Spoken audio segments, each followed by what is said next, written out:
So let's see if we can clear up some misconceptions out there that folks may or may not have with their 12 volt system versus the 120 volt system. And you have both these in your Alpine. The 12 volt system consists of your battery and your converter. And if you have a residential refrigerator, you'll also have an inverter, which is operated from 12 volts DC and provides 120 volts AC to an outlet for the residential refrigerator.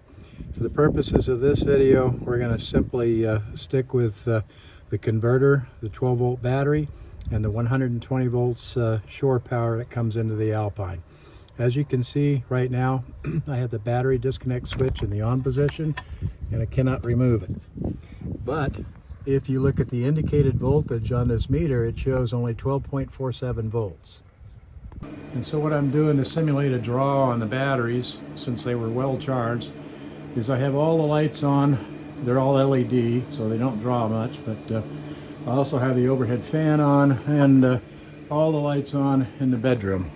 And what I've done is gone to the power center panel and I have killed the main breakers.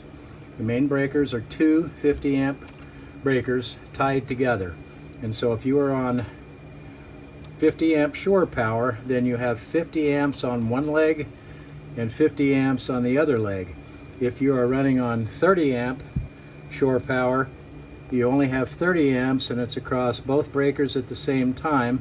And in my case here at the house, I'm plugged into a 15 amp outlet, so I only have 15 amps across both these breakers to run 120 volt items, so I can't run my air conditioner and things like that, but I can run the TV and the overhead fan, lights and such. And so now we're going to turn, what I did is turn this breaker off to simulate no shore power connected.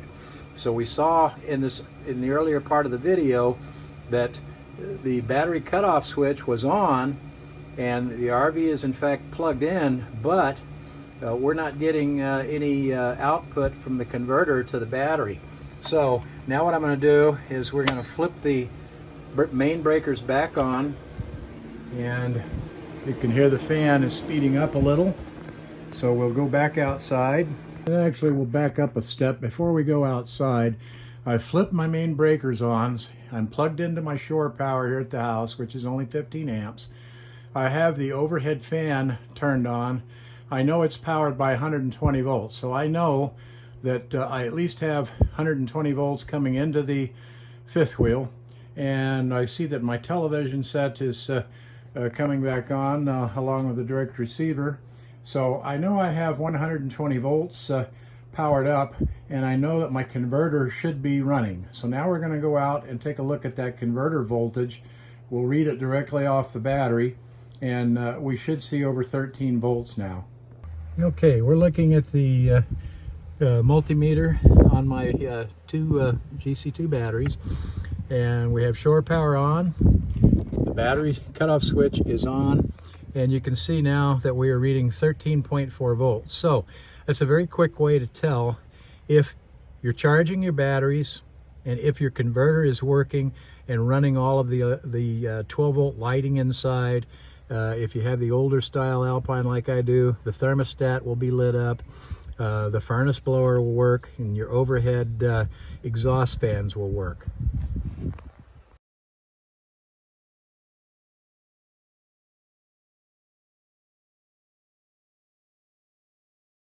And so I've covered how to do a quick basic check to verify if your converter is running. Folks get confused out there with converters and inverters.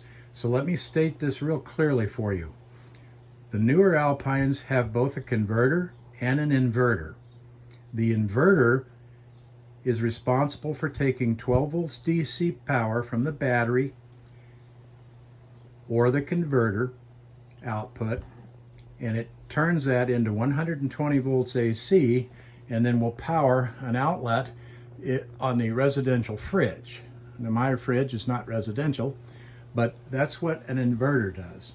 The converter is responsible for providing 12 volts DC to all of your overhead lights to your power exhaust fan in the kitchen, all of the hallway lights, all of the lights in the bedroom, and the exhaust fan in the bathroom, including the lights.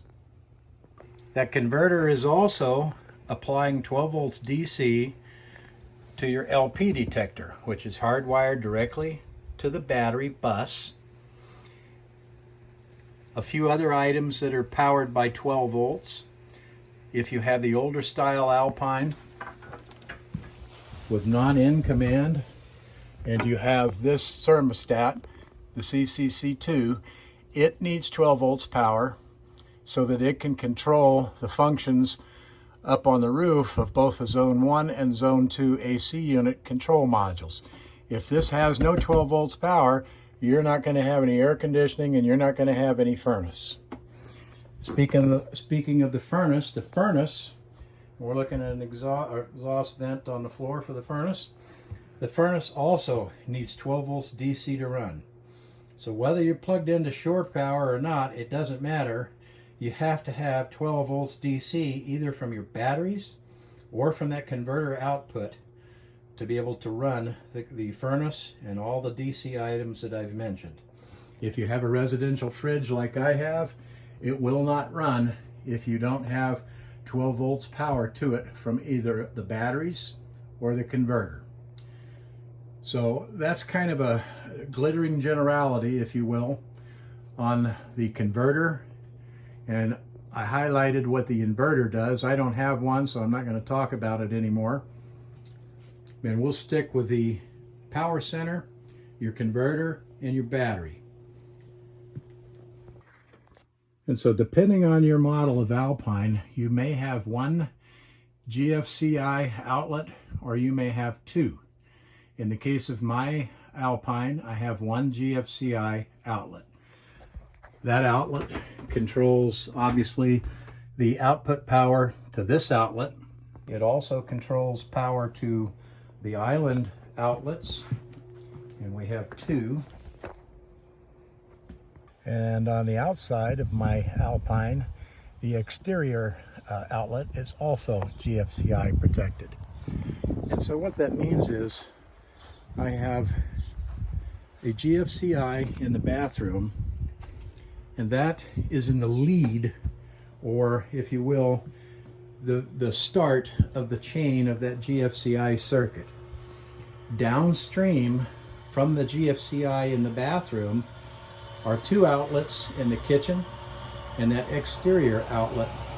So all three of those outlets depend on the GFCI in the bathroom providing 120 volts AC to its load side.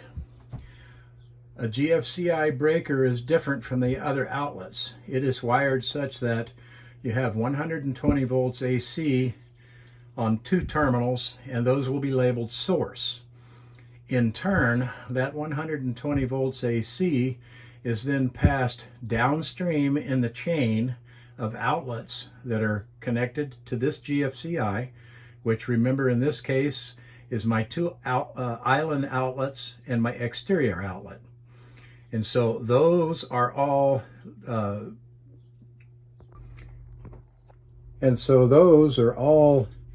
on the load side of this GFCI circuit breaker. The source side of the GFCI breaker runs directly from the GFCI outlet in the bathroom out to the power center in the kitchen. Okay, so now what I'm going to do is I'm going to kill the circuit breaker that runs to that GFCI in the bathroom.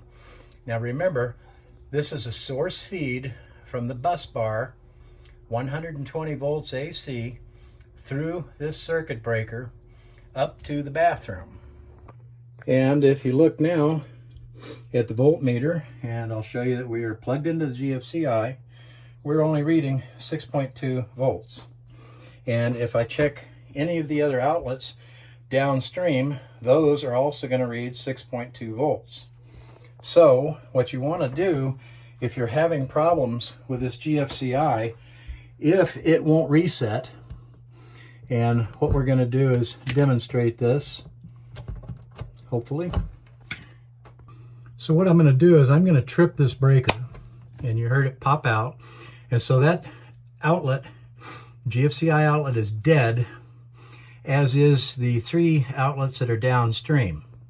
I'm going to turn the breaker for the GFCI outlet off, and then we'll go back into the bathroom, and I'm going to try and reset the GFCI breaker. And if you notice, it will not reset. The button is staying popped out.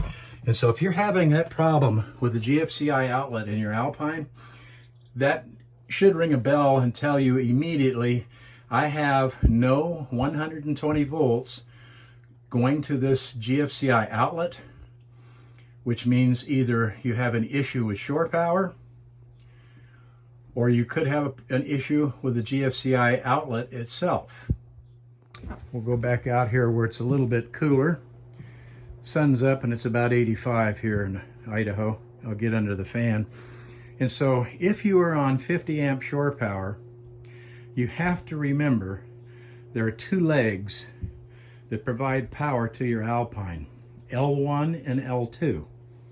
L1 provides power to one of the main roof ACs and various outlets within 120 volt outlets within the Alpine, and the L2 lead provides 120 volts power up to the other roof air conditioner, as well as other outlets. All of the outlets inside of the 5th wheel are on 2 separate circuits, and I'm not going to try to say that the living room circuits, the living room outlets are on L1 and the kitchen circuits are on L2, because I've simply not taken the time to verify all that, and each Alpine floor plan out there is going to be different, so it really doesn't make any sense to me to try to identify that. And so in our case, we've tripped that breaker. I killed power to the, we tripped the GFCI. I killed power to the breaker that goes to the GFCI. I demonstrated that the GFCI will not reset, and I did that to show you that if that occurs, then either you have a problem with your shore feed, you have a problem with a tripped breaker, or a loose wire inside on the bus down in here, or you have a problem with the GFCI itself. So in my case, we're going to turn that GFCI outlet back on, and we're going to step back up into a warmer bathroom, and we're going to take a look-see and press the button.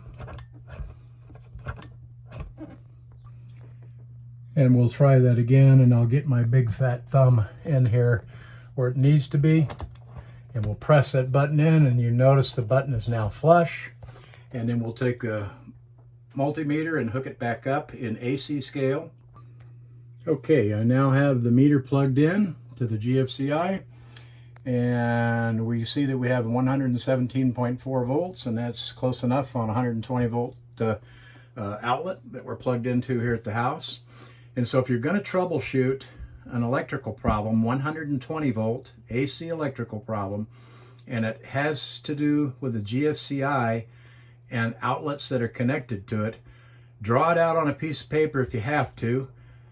The very first outlet is going to be the GFCI. Then draw a string of outlets, 2 or 3 or however many that you're having a problem with, and those outlets depend on getting power from the load side of this GFCI, and this GFCI gets its power to its source side, and the source side is directly wired to the power center out in the kitchen and to the 15 amp AC breaker.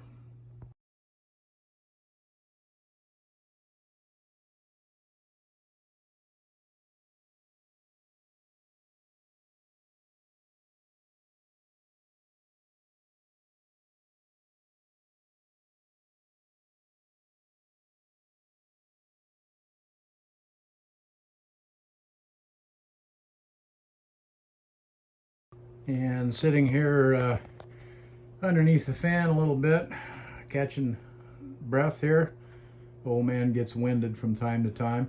If you're troubleshooting a non-GFCI outlet and the outlet is not wired to a GFCI, then your troubleshooting is a lot simpler. You either have 120 volts coming to the outlet, in this case, that one to the right side of the TV, or this one to the left side of the TV. It's over here somewhere. So this would be fairly simple. If I don't have power to these two outlets, then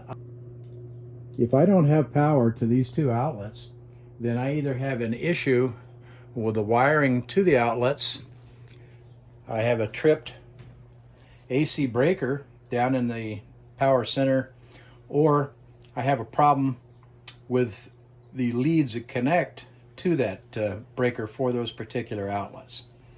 So hopefully I'm making things a little clearer. I may in fact be muddying them up, and if I do, Mike Sokol out there has a very good website and has 1,000 times the knowledge that I'll ever possess when it comes to electricity and electronics. I'm pretty good at it, but I'm nowhere near the caliber that he is. And I'll go one step further, and the wife just told me if I break something in here, we're about 4 weeks from making our 14-day trip up to Yellowstone. She said if I break something, she's going to kill me. But now she was kidding. She knows I won't break anything. What I'm going to do now is I'm going to take the cover off of this power center so that we can get access to the various AC breakers here. And for those of you out there that have some mechanical skill sets and that have some basic electrical skill sets, these are things that you can probably do. The thing that you need to keep in mind when you start meddling around with this power center on this side, this is 120 volts AC. It has the potential to kill you. So I can't tell you and stress safety. Know where your fingers are at and understand what it is that you're doing. If you're just messing around on the DC side with a blown fuse, the worst it's going to do is shock you a little bit, or a fuse is going to get hot. But exercise caution if you're working on the 120 volt side or on the 12 volt side. So we'll pop this cover off so we can see the breaker terminals, and I'll show you what you could do to verify, do I have power coming from a breaker to that GFCI. Okay, so I have the black meter lead is connected down to the white bus bar, and you can see I have that screwed in right here. I have shore power connected, so I want to be mindful where I put my hands. I have my multimeter set to read AC volts, and now what we're going to do is we're going to actually measure the output coming off of this breaker to see if I'm in fact sending 120 volts AC to that GFCI. I know that this is the breaker that goes to the bathroom, and so we're going to put the meter lead on, and as you can clearly see, we have 120 volts going to the GFCI outlet in the bathroom, as well as the outlets that are downstream. If I did not have any power when I hook up directly to this breaker, and we can see the black lead right here where my finger is pointing at, runs up to the terminal on this outlet. If I didn't have 120 volts AC, then that tells me I have a problem with this breaker. And if I have a problem with this breaker, then nothing is going to work on that GFCI or any of the other outlets until I fix that problem. And to demonstrate that, we'll turn the breaker for the GFCI off, and we will measure one more time. And as you can see, the voltage says 6 volts, which is just phantom voltage. And so now we'll turn the breaker on, and you can see, in fact, this breaker is providing 120 volts AC to that GFCI in the bathroom, as well as the outlets that are downstream from it. And so hopefully that will make it a little bit simpler for folks to understand. And one other thing, and I showed this in another video, but I'm going to just demonstrate it real quick here. Since I'm plugged into 15 amps at the house, or if I was plugged into 30 amps, both the red and the black wires, which is L1 and L2, both of these are tied together when using a 30 amp service or when using a 15 amp service at the house. And so what we're going to do is we're going to measure at each one of these two leads, L1 and L2, and we're going to measure directly at the breaker to see if in fact we are getting 120 volts AC being fed to the shore, from the shore cable and from the shore pedestal, or in my case from the house outlet, coming into this AC power distribution panel. If either one of these red or black wires doesn't show 120 volts, and you're having problems with some outlets in your fifth wheel, then you need to find out why either the red lead or the black lead does not have 120 volts power to it. And remember, if you're on 50 amps, half of your Alpine is going to run off of L1, and the other half is going to run off of L2, which are the red and the black hot lead wires. So we'll make two measurements here and demonstrate that to you. And we'll try to do this one hand holding the camera and the other holding the probe. So we are on the red lead circuit breaker, and in fact you can see that we have 120 volts on the red wire, or L1.